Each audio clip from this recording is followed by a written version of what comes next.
People are working more than ever. Longer hours, more skills, more side income. But somehow, work buys less every year. That's not a feeling, it's math. A generation ago, one income could carry a household. A house, a car, a family, some savings. Today, two incomes can barely manage the same. So what changed? Not effort, not ambition, something else. Here's the first part. Wages do rise, just slowly.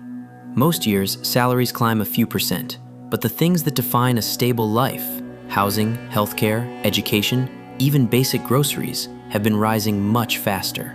Imagine running on a treadmill that's slowly speeding up. You're moving harder than ever, but the ground beneath you moves faster than your legs. That's the modern economy for most workers. But here's where it gets more interesting. While wages crawl, assets sprint. Real estate, stocks, land, the value of things that already exist keeps climbing, often faster than any paycheck.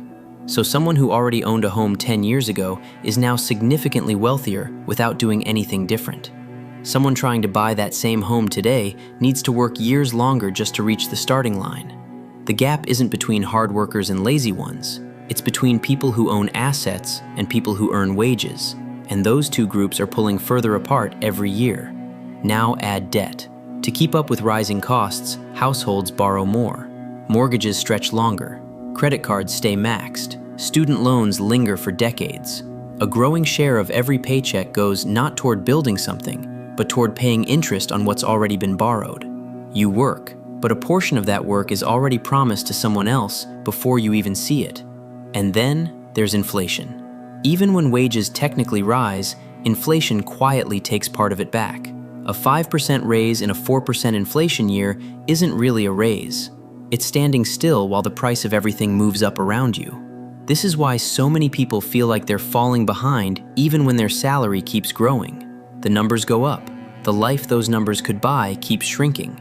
So when someone says wages are rising, or unemployment is low, or the economy is strong, it might all be true, but it doesn't capture what most workers actually experience.